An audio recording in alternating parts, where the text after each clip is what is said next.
안녕하세요. 반갑습니다. 네, 네, 이승구 교수라고 합니다. 저는 현재 재난 전문 PD면서 다양한 장르의 콘텐츠를 지금 제작하고 있는데요. 오늘 사실 이 학회에 초대를 받고 제가 무엇을 준비할까 이런 고민을 하다가 제가 가장 자신 있는 분야를 발표해도 좋다고 또 말씀을 해주셔서 제가 그동안 재난 지역을 취재하면서 느꼈던 것과 그 다큐멘터리스의 어떤 가치가 있는지 이런 것들에 대한 이야기를 함께 나누려고 합니다. 목차는 뭐 대략 이렇게 정해를 봤는데요. 너무 딱딱하지 않게 진행하도록 하겠습니다.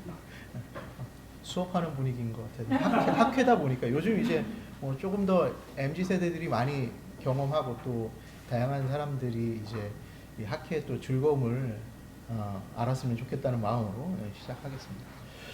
저는 그동안 MBC에서 우리 김종호 PD님도 계시지만 다양한 프로그램들을 제작하면서 주로 이제 재난 쪽이 생기면 그쪽으로 투입되는 방식으로 제작을 재난 다큐를 많이 이제 현장을 참여하고 또 제작도 같이 하고 진행을 했었습니다.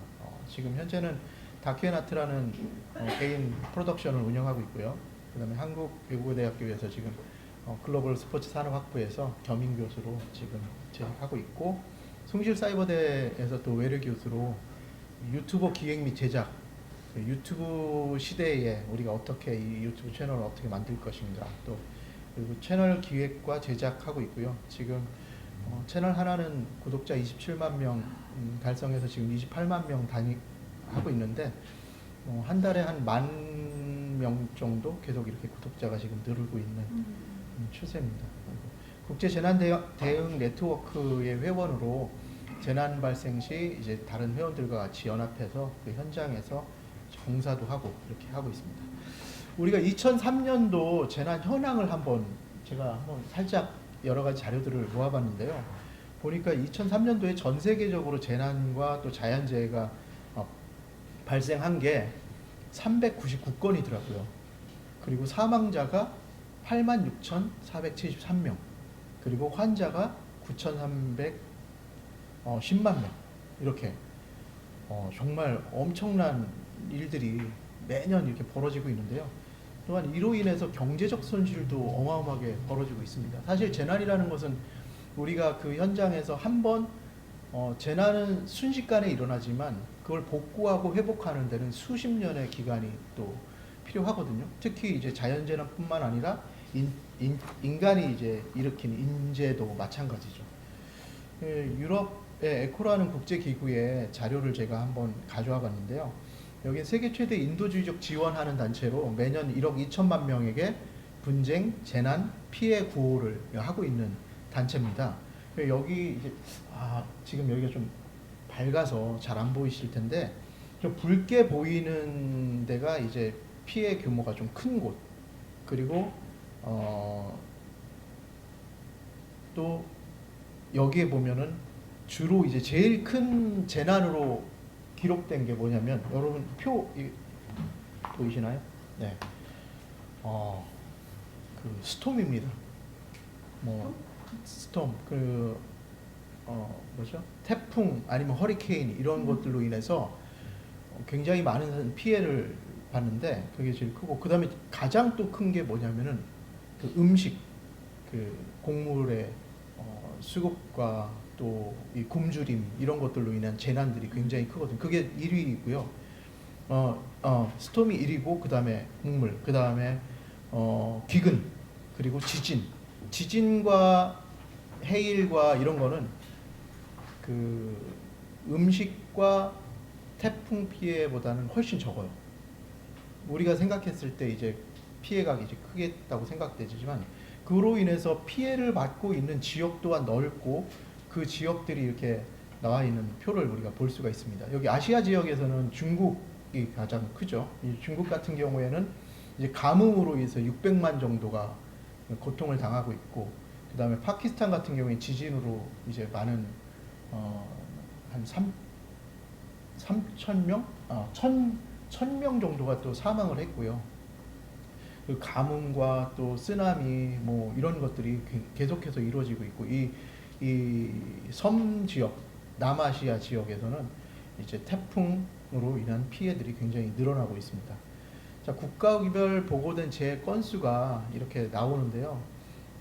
대륙별로 보면은 뭐 저기 아메리카 부분에서 뭐 93건인데 그 지역의 각 나라별로 보면은 또 미국과 멕시코, 뭐 콜롬비아 이렇게 이런 식으로 돼 있고요. 유럽도 마찬가지고 유럽도 지금 재난이 굉장히 늘고 있잖아요. 뭐 갑자기 독일에 홍수가 났다든가 그리고 이번에 그 어디죠?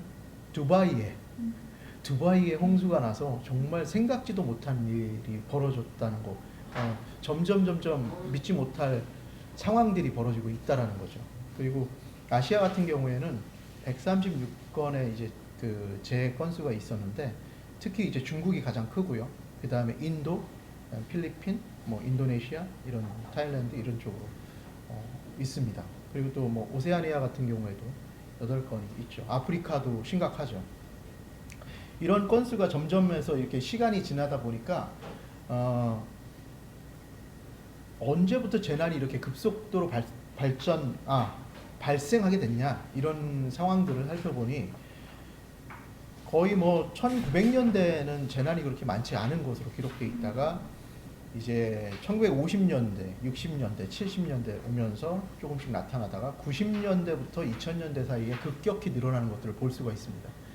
근데 이 재난과 비교해서 봤을 때 산업의 발달을 또 우리가 생각 안 할 수가 없는데요.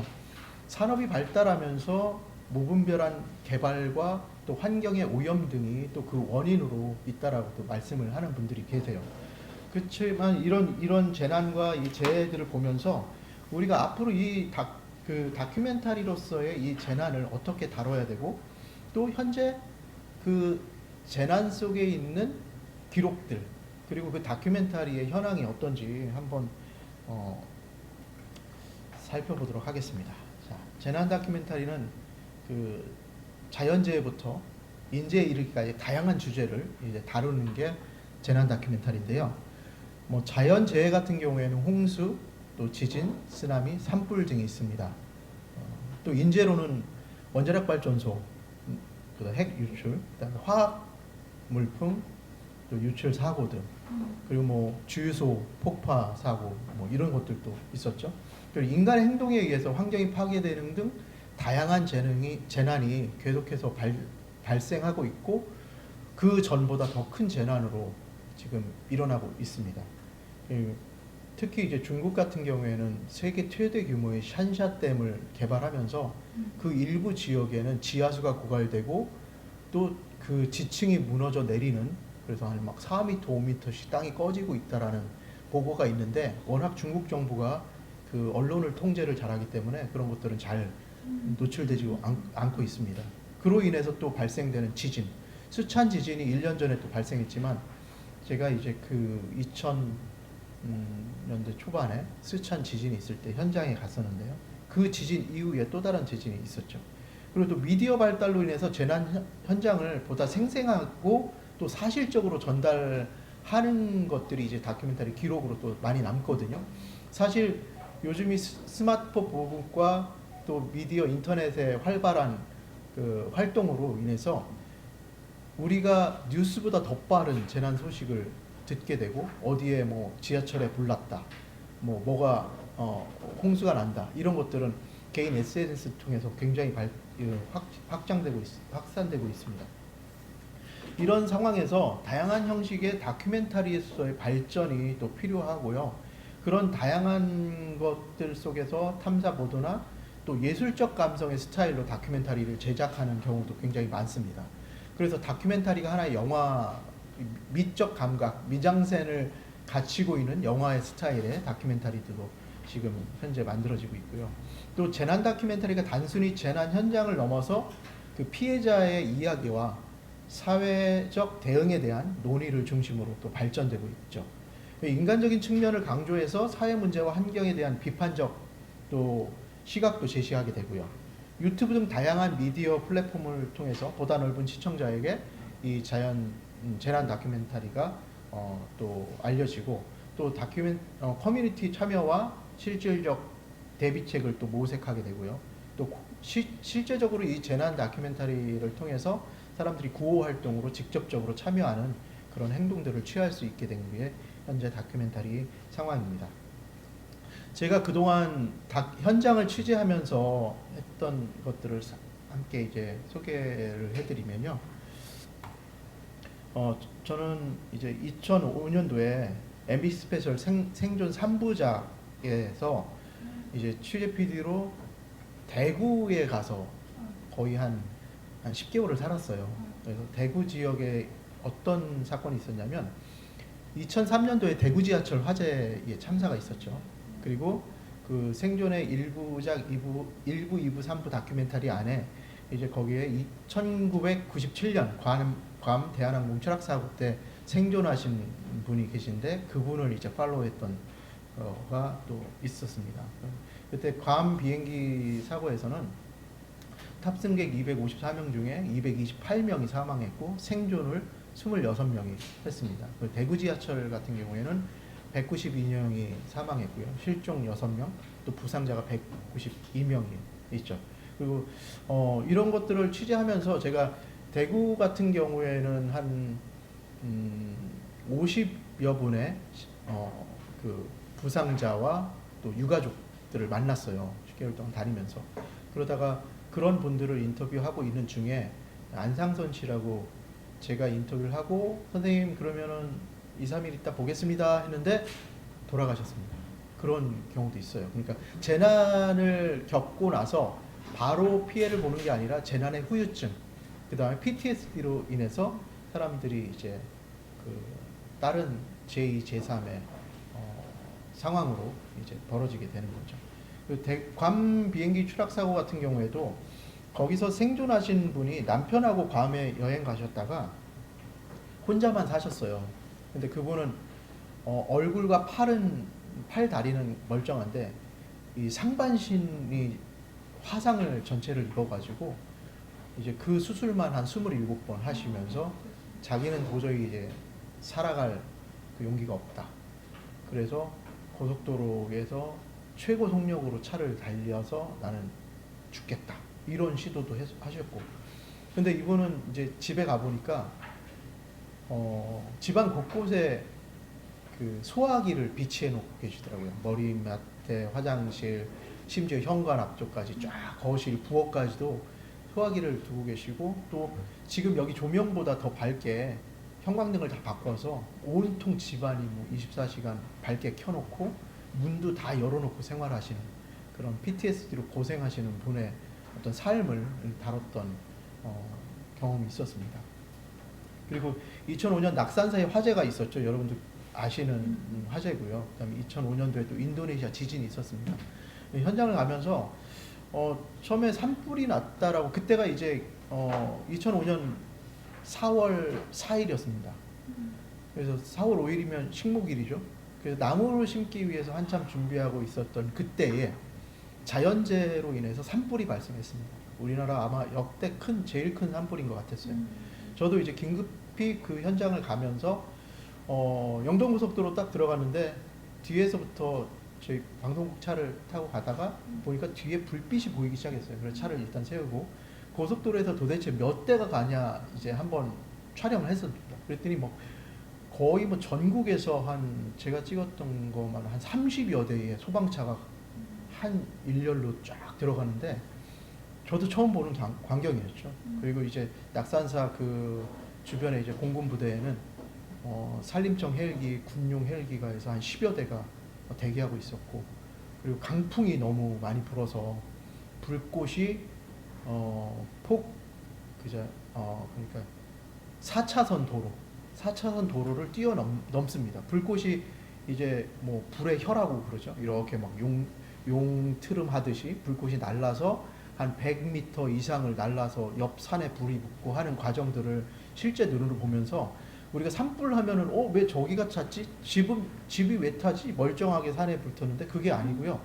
모든 불꽃은 우리가 상상할 수 없을 정도로 확산이 되고 또 가장 PTS 중에 가장 강력한 게 이제 화재에서 생존하신 분들의 그런 삶, 그분들의 이제 인생 이런 것들인데 이런 걸 보면서 여기 보면 그 낙산사 화재인데 거기 프린트물에는 좀 보이실 겁니다. 요 부분이 어떤 그 철제물이 하나 불타 있죠. 우측에 그 우측 상단에 사진에 보시면 여기가 낙산사 절입니다. 절이 거의 다 전소가 됐어요. 완전 전소가 돼서 너무 얼마나 심했으면 이게 소방차입니다.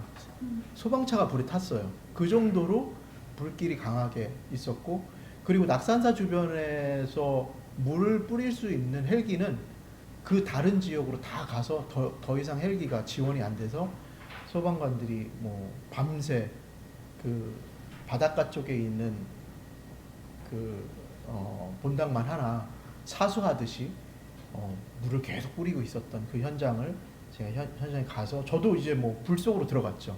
뭐 그때는 뭐 재난이라고 했을 때 제가 뭐 특별히 이제 막 그 교육을 잘 받았던 것도 아니고 현장을 모르고 들어가서 한 3일간 헤매면서 이 산속도 다니고 마을도 다니고 마을 그 경로당에 계셨던 할머니 할아버지 통해서 또 그 불이 났던 집으로도 같이 찾아가고 하면서 그런 과정들을 기록하고 이제 방송을 하면서 정말 끔찍한 일이 순간에 벌어지는구나. 하지만 회복은 거의 영원한 기간 동안 이분들의 마음에 남는구나라는 걸 또 경험을 했었습니다. 2005년 인도네시아 지진도 마찬가지고요. 2005년 인도네시아 지진이 바로 있기 전에 2004년도 12월 26일인가요? 그때 그 쓰나미가 한번 있었죠. 그래서 인도네시아 쓰나미로 인해서 푸켓이나 이런 데 많은 분들이 엄청나게 돌아가셨는데 그때 이제 보면 그런 분들의 어떤 삶을 다뤘던 그래서 현장을 가서 한번 경험을 했었고요. 이거는 2007년도 태안 기름 유출 사고입니다. 아마 사상 초유의 기름 유출 재난으로 기록되어 있는데 여기 전혀 안 보이시죠? 이 프린트물에 보시면은 이게 그림이 또 있는데 여기 보면 이제 희끗희끗하게 여기 보이는 부분들이 있으니까 이게 여기 희끗희끗하게 보이는 부분들이 다 이제 기름을 흡수하는 흡수포고요. 그 위에 까맣게 보이는 점들이 다 사람입니다.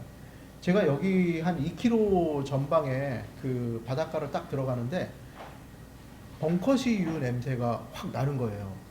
그 현장에 들어가서 거의 뭐 한 10분 지나니까 구토가 나기 시작하고 근데 거기 이제 사람들이 있으니까 거기 찍고 거기 또 객실도 다 예약을 받아놓은 상태였는데 이 사고가 벌어지니까 전혀 사람이 살 수 없는 곳으로 이제 변화가 됐죠. 이 바다 전체가 다 그 오염된 상황이었었고요. 그때 이제 그 주변에 있는 굴 양식장에 가서도 찍고 실제 이제 이게 기름 유출 사고가 벌어질 때 인천에서 거제도로 가던 삼성 그 크레인 예인선이 있었습니다. 그게 이제 가면서 사실 출항을 하지 말았어야 되는데 풍랑주의보가 있었는데 무리하게 출발을 했고 그리고 이제 가다가 그 예인하던 그 철제 와이어가 끊어지면서 그 유조선이 풍랑 때문에 정박하고 있었거든요. 그 정박했던 대로 이제 흘러가고 있었던 거죠. 근데 대산에서 그 관제센터에서 무전이 안 되다 보니까 실제 예인선 선장 개인 휴대폰으로 전화를 해서 지금 위험하다. 더 피해 나가야 된다. 안 그러면 유조선이 있다. 조심해라 했는데도 불구하고 3.7km 근방에서 그 이야기를 듣고 가다가 중간에서 2.6km까지 왔을 때 그 와이어가 끊어진 거예요.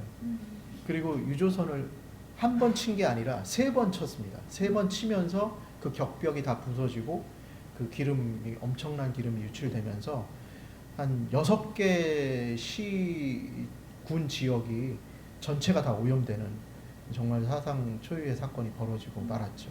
근데 이것 재난뿐만 아니라 이 재난으로 인한 그 지역의 주민들 그리고 그분들의 어떤 삶이 황폐해지고 또 자살하는 경우가 굉장히 많이 늘어났습니다.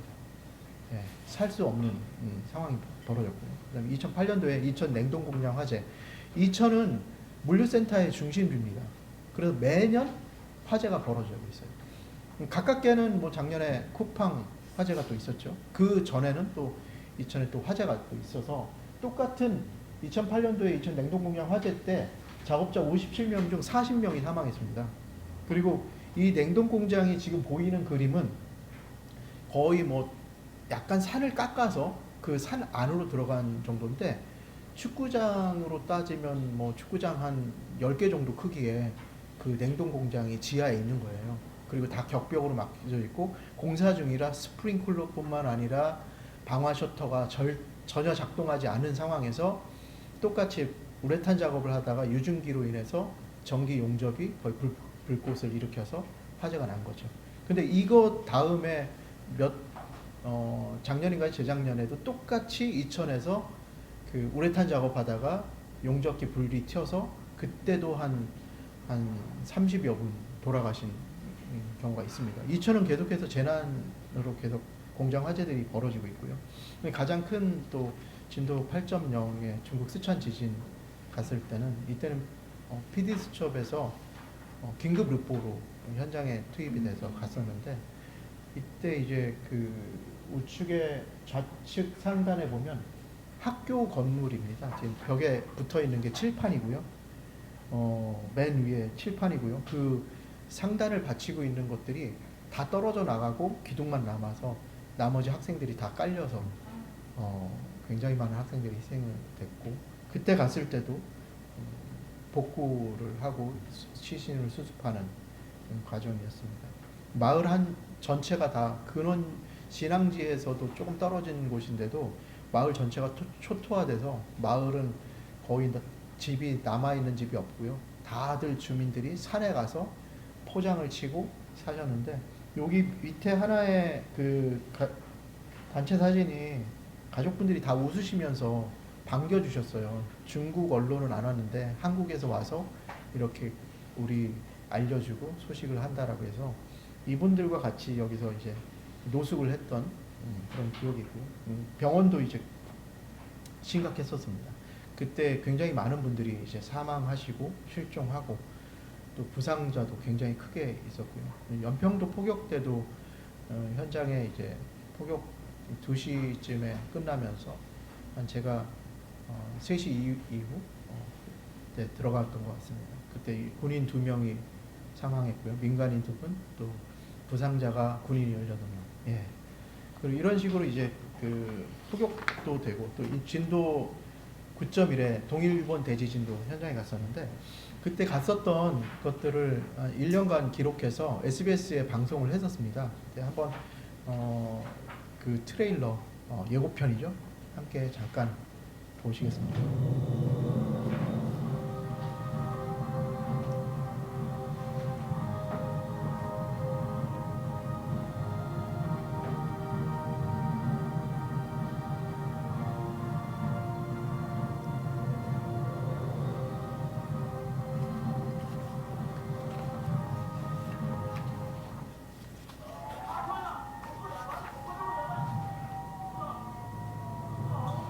진도 9.0이 거대한 쓰나미를 일으켰습니다.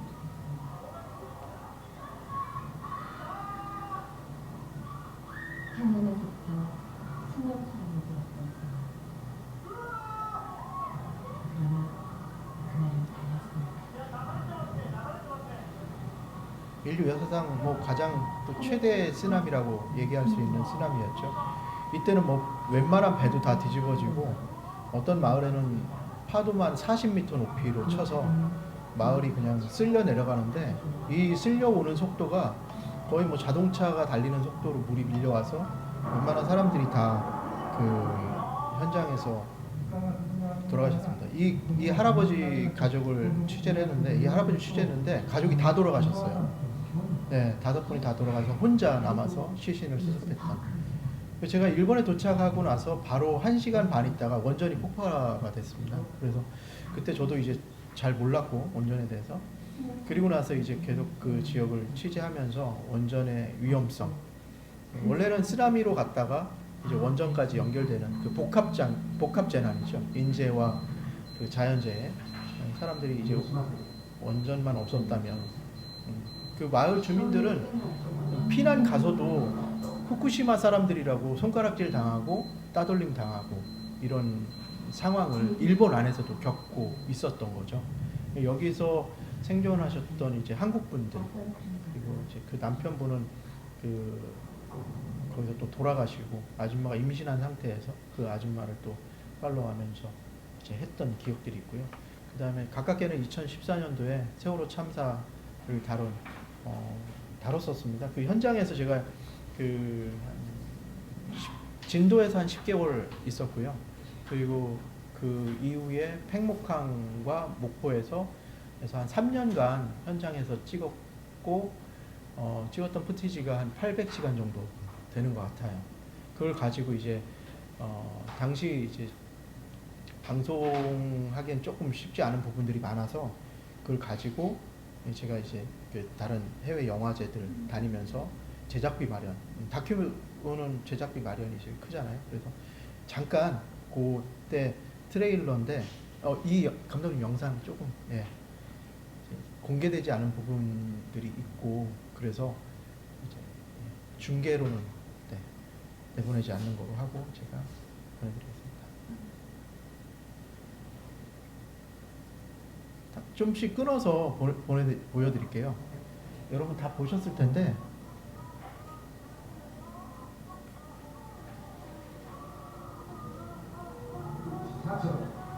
항공기 24대 정부는 그때 열심히 하고 있다라는 걸 숫자로 계속해서 표현하고 있었죠. 사고 현장을 실제는 수색하진 않았죠. 배만 이렇게 돌면서 방송에 보이는 이게 또 어둡죠. 지금 현장에 가족들이 배를 타고 그 세월호가 빠져 있는 곳에 가서 보는 장면입니다. 그리고 이제 대통령께서 직접 오셔가지고 현장에서 잠수사 500명이 들어갔다 그랬더니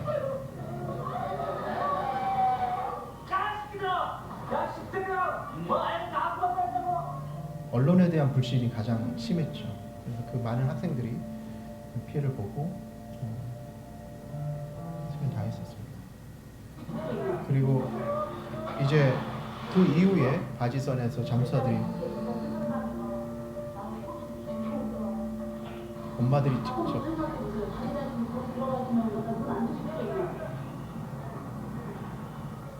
이거는 언론에도 공개 안 된 영상인데요.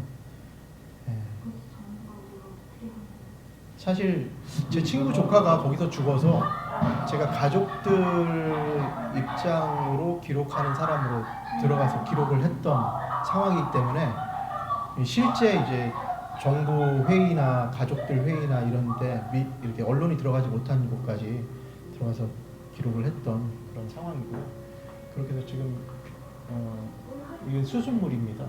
희생자들의 수순물을 가지고 그 엄마들이 자식을 기다리면서 했던 그런 기록들. 그리고 1년이 돼서 그분들이 현장에 갔을 때 순간 엄마 하나가 투신을 하려고 하셨어요. 감정에 못 이겨서 나도 죽겠다 아예. 그래서 간신히 이제 배로 다시 모시고 이런 어떤 정부를 계속 불신하고 있었죠. 이렇게 해서 엄마들이 이제 삭발까지 하시면서 그런 것들이 있었습니다. 자, 재난 다큐멘터리의 그런 어떤 영향은 사회의 깊은 공감을 형성하고 또 공감과 연대, 몰입감과 감동을 경험하게 합니다. 또한 사회적 담론을 형성해서 어떤 토론과 재난 예방, 또 정부 관련 정책의 수립의 변화도 주죠. 제가 이제 그 생존 3부작을 하고 나서 소방방재청에서 재난심리지원단을 신설했습니다. 그때 이후에 이 다큐멘터리를 보고 그리고 또 상을 주셨어요. 잘 만들었다. 그래서 재난심리지원단을 그때부터 만들어져서 지금 모든 재난이 벌어지면 심리지원단도 함께 투입되는 거 지금 하고 있습니다. 그게 제 다큐멘터리의 선한 영향력인 것 같고요. 그 다음에 앞으로 전망은 미디어 발전에서 시청자들이 몰입감 증대를 더 요구하고 있습니다. 사실 그러다 보니까 문제는 또 이런 어떤 교육 기능도 강화되고 재난 대응 매뉴얼도 있고 실제 필요한 정보들도 다큐멘터리가 제공하고 있고 또 SNS 연계로 또 생중계, 실시간 반응 등을 쌍방향 커뮤니케이션이 이루어지고 있는 상황이거든요. 또한 아까 이제 김종우 PD님도 AI를 활용해서 재난뿐만 아니라 이게 그 희생자 유가족과의 만남도 하셨는데 앞으로 이런 재난 부분에서도 이런 것들이 데이터 분석을 통해서 또 맞춤형 컨텐츠 제작이 이루어지고 있지 않을까 이런 예상을 해봅니다. 또한 단점은 참사를 너무 게임적인 시각으로 보고 있는 시대가 아닌가 이런 생각이 들어요. 그래서 민감함보다는 흥미 또 이런 어떤 관심, 자극적인 거에 노출된 시대다 보니까 재난, 전쟁 등 이런 것들을 실시간으로 지금 볼 수 있잖아요. 사실 인터넷에 올라가 있으면 지금 이스라엘 현재 상황도 실시간으로 볼 수 있고요. 그 다음에 우크라이나 광장도 실시간 카메라가 돌아가서 그런 상황들이 있습니다. 앞으로 우리는 이런 그 시청자들의 미디어 감수성의 변화를 위해서 다큐멘터리가 어떻게 또 새롭게 준비되고 변화해야 될지에 대한 고민을 함께 나누는 시간이었습니다. 감사합니다. 저는 소개받은 김미연이라고 하고요. 그 지난해 말까지 영화진흥위원회에서 연구본부장으로 재직을 했습니다. 지금은 그 연대에 적을 두고는 있고요. 원래 저는 처음 갑자기 불려 나와서 그냥 간단히 소개를 좀 더 드리면 90년대부터 그 영화 쪽에서 이제 비평하고 대학 강의하면서 영화 평론도 했고 그렇게 인문학자로 먼저 그 경력을 시작을 했고 그 2000년대에 영화진흥위원회에 입사를 해서 그 여러분들이 지금은 편하게 자연스럽게 받아보시는 영화 관객수나 매출액 정보를 제공하는 통합전산망 시스템 런칭을 하면서 이제 영화 산업에 대한 극장 통계를 만드는 일을 했습니다. 그리고 이후에 뭐 예술영화관, 독립예술영화관 지원 정책이나 스태프 뭐 투자 표준계약서 같은 업무들 그리고 최근에는 IP를 갖고 있는 제작사에 투자하는 펀드 같은 그 금융정책을 중심으로 한 정책 제안을 국가지식재산위원회 위원으로 해서 사업화된다거나 하는 그러니까 전반적으로 영화 영상산업과 문화정책에 대한 일을 2000년대부터 25년쯤 해온 것 같습니다. 아무튼 그 과정에서 그 여러 가지 그 분야들을 접하긴 했지만 사실 다큐멘터리나 특히 재난 다큐에 대해서 제가 전문가라고 하기에는 매우 부끄럽고요. 오늘도 갑자기 나와서 크게 많이 준비는 못해서 그 말씀을 듣고 굉장히 의미 있는 다큐멘터리 작업인 것 같고요. 그거에 대한 몇 가지 의견을 여쭙는 것으로 토론을 대신하겠습니다.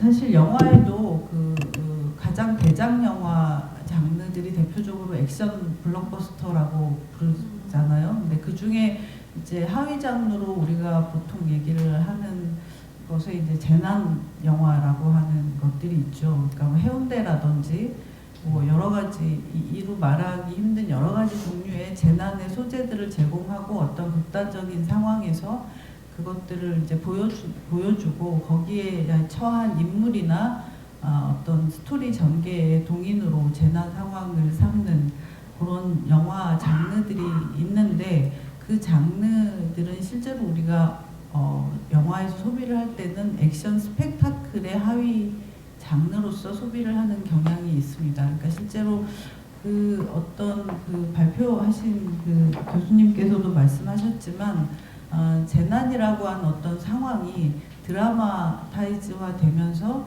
실제로 어떤 볼거리처럼 소비되어지는 이제 이런 방식으로서 영화에서는 재난 영화들의 장르의 하나의 계기들을 만드는 경향이 있는 것 같기는 한데요. 이제 반면에 동시에 상상하지 못한 어떤 폐허의 스펙타클을 보여주면서 역시 사회의 어떤 시스템에 대한 경종을 울리고 그것을 통한 공익의 어떤 목표를 제시하는 그런 중요한 역할을 한다는 점에서도 이제 재난 다큐멘터리가 갖고 있는 의미는 더 크지 않는가라고 생각이 듭니다.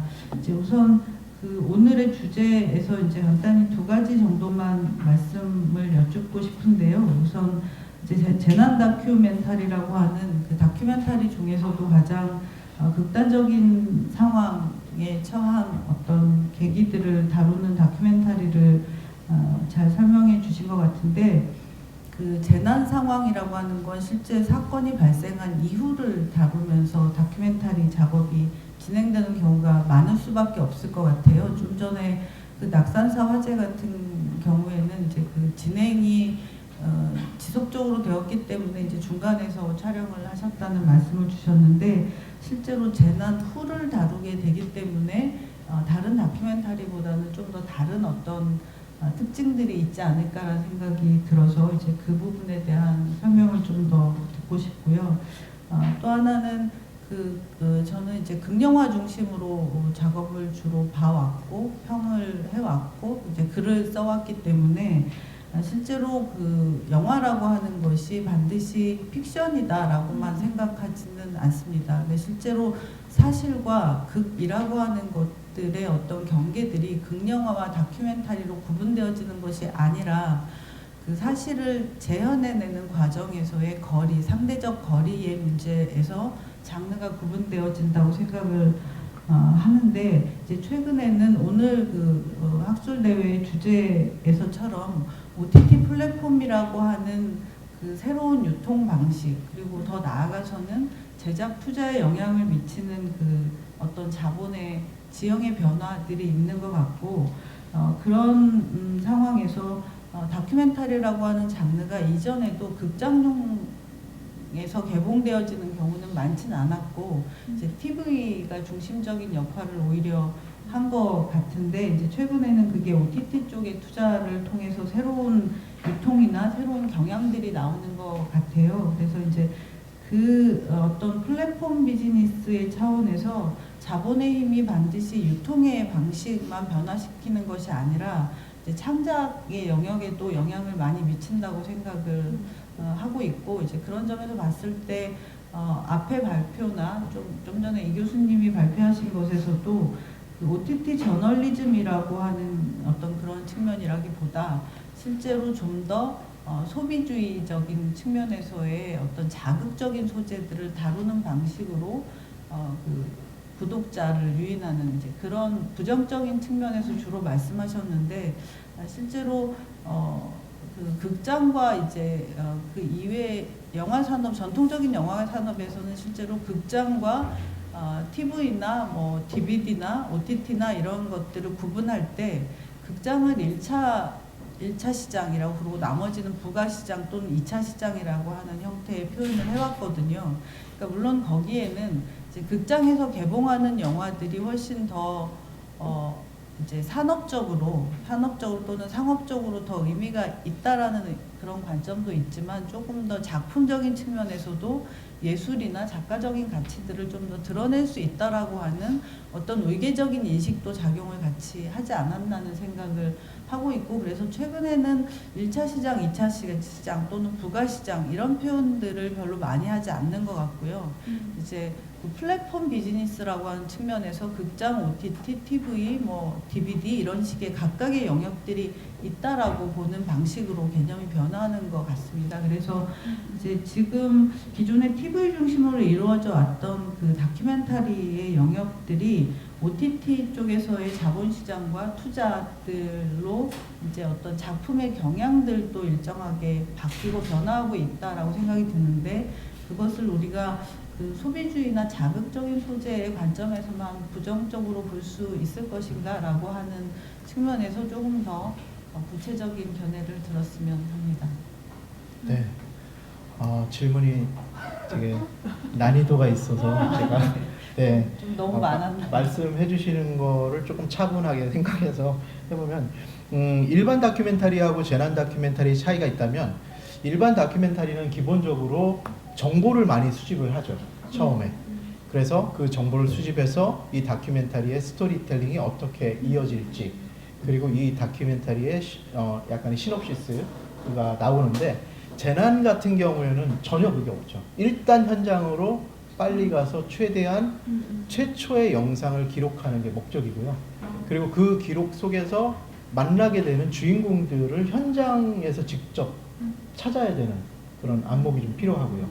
그리고 현장 상황에서 너무 순식간에 빠른 것들이 진행되기 때문에 그런 것들을 현장에서 좀 판단해야 될 그런 판단력도 좀 있어야 되는 게 그 재난 다큐멘터리 현실이죠. 그리고 어느 누구도 나를 지원해주지 않는다. 인간은 3이라는 숫자에 인간은 공기 없이 3시간 살고 물 없이 3일 살고 음식 없이 3주를 산다고 합니다. 재난이 벌어지면 우리나라뿐만 아니라 모든 재난 교육에서 그런 얘기를 하세요. 72시간은 정부나 어떤 누구도 너를 구하지 않는다. 그러니까 72시간 동안은 버티고 살아야 된다라는 게 기본으로 들어가거든요. 그래서 저도 이제 현장에 가다 보면 약간 그런 마음이 있어요. 72시간 동안 내가 위급 상황이 돼도 어느 누구도 나를 구하지 않는다. 하지만 내 스스로 구해야 되다 보니까 현장에 있는 위험성 그런 거 미리 이제 그러니까 이제 그 낙산사 같은 경우에는 현장을 막 불나는 데를 쫓아다니기보다는 먼저 중앙센터를 가서 정보를 취합하고 그러면 어디를 먼저 취재를 해야 될지 어떤 마을이 가장 피해를 입었는지 상황을 판단해서 그 마을로 들어가서 이제 그 마을에 계신 분들을 이제 팔로우를 하게 되죠. 그러다 보면 거기서 중심 인물이 꼬이고 그분을 해도 되냐 이제 기록이 되겠냐라고 이제 말씀을 드리고 나서 허락을 받고 이제 취재가 되는 경우가 많죠. 그러다 보니까 현장에서 모든 것들을 판단해야 되는 경우가 많습니다. 누구 하나 이제 도움을 청할 때는 없고 그리고 이제 뭐 지원 같은 것도 없잖아요. 그러니까 저도 이제 전기도 필요하고 뭐도 필요하는데 이런 것들 지원받을 수 있는 것들을 찾아야 되기 때문에 약간 무대포 무전 여행하고 비슷하다고 보시면 돼요. 네, 간단하게 얘기하면. 네. 그리고 OTT 부분이죠. 기존. 네. 여기까지 그럼 말씀을 말씀 드리겠습니다. 듣도록 하고 저도 네, 잘 들었습니다. 감사합니다.